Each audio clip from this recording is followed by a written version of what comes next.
In this video, I'm going to share with you how I treated the relationship I had with my son like a project. Now, once upon a time, I was a shouting mom. I was a dragon on the inside. Anytime I get home, I see a messy place, something was just triggering, and I would just shout. I took it out on my son because he was the closest person to me. And so he couldn't fight back. And anytime I get angry, I find myself pouring all the anger and all of it on him. I love my son. I still do. But I didn't know how to emotionally connect to him. So anytime I lost my temper and shouted and yelled, I would notice that he would shrink and he would go into himself, and I would be filled with so much guilt. That guilt was crippling. It was like watching a train wreck in slow motion. You see that train wreck about to happen, and there's nothing you can do to stop it. That's how it felt. And so I needed help, and I needed to get help fast. But one thing I did was this. I'm going to share with you what I did.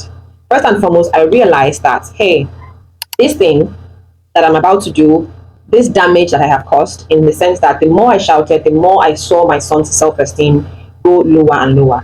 It reached a breaking point when one day I tried to hug my son and I felt him go stiff in my hands. That was not what I wanted. It was so painful to get that reaction from him. And so I just wanted to be able to reverse the effect of what I had done, the shouting and all of that. Now, don't get me wrong. This is not about gentle parenting. There's nothing wrong in correcting and disciplining your children. But shouting, usually, especially African mothers, we shout from a place of anger. It is not constructive and it doesn't do anybody any good. And so this video is not for you if you say, oh, this is another gentle parenting thing. No, it is not. This is the Rexu method. And this is how I treat and help my clients treat their lives as a project. Now, what I did was I realized that this did not take a day. I would need enough time to be able to correct this damage I had done. So first and foremost, I gave myself a timeline of 3 years. And this is what, yes, 3 years. And this is what I decided. I wanted him to get to that point where he would walk up to me and give me a hug by himself for free, meaning that he now felt emotionally safe to be able, and psychologically safe to be able to say, oh, mom, I love you, without being forced. Because the truth is, the handle of the human heart, it is not on the outside. It is on the inside. You cannot open it from the outside. You cannot force yourself through it. The person has to open it from the inside. And so if you are trying to force connection or reconnect and you're trying to force it, it's not going to work.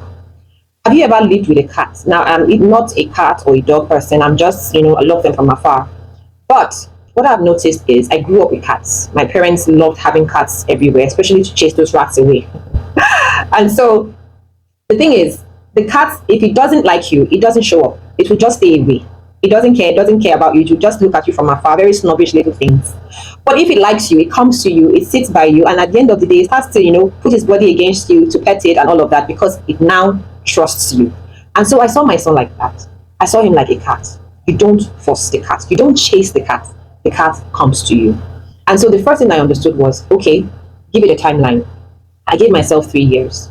But at the end of 3 years, because I wanted to have a long-term mindset of treating this relationship with care.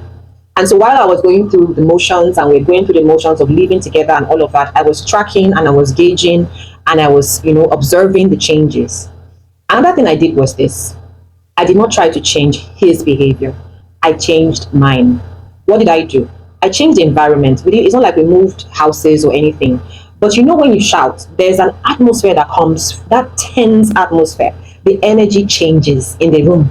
And so what I did was, I understood that once I shout, then everything changes. Even if I have valid reasons to be angry. This place is dirty, you've not done this, you've not done that. Okay, I want to correct him. But I also have at the back of my head that this relationship is important to me. So I had to find constructive ways to channel all of that energy constructively to be able to correct him in a way that would not diminish his self-esteem. I also had to learn how to understand what my triggers were. Because mommy, daddy, right now, something is triggering you. And it may not be right here. Usually they are unconscious triggers. They are not things that you can see unless you slow it down. And that is the work we do with the Rexu method. We slow down the process to help you identify what those triggers could be, so that you don't bring that energy and you don't transfer that aggression. You still get what you want. You correct your child, but you say your mind without bringing down that relationship. And so that's how I treated that relationship like a project. It didn't take me 3 years, it took me 12 months. And I had a specific outcome, like I mentioned. He walked up to me one day and gave me a hug for free. It was worth it. The whole process was worth it. And so here's what I'm telling you. Right now, you probably have a set of projects in your life, whether it's personal, whether it's professional. Have that long-term vision, have that long-term goal. I'm not saying let it have 12 months, but be specific with the timeline and put structures in place for you to be able to know exactly and track exactly if you're making progress or not. And most importantly, you have to have ownership, because you cannot change other people. The only person you can change is yourself. And so my name remains Omotayohenry. This channel is for you, especially if you need the structure and support in getting things done. I created a resource, a free resource, to help you understand exactly why you don't get things done and what you can immediately do to get things done, especially when it comes to staying consistent. I dropped those resources in the description bar. Feel free to access them. Share this video and let me know in the comments how this has helped you, if in any way. All right, I'll see you soon. Bye.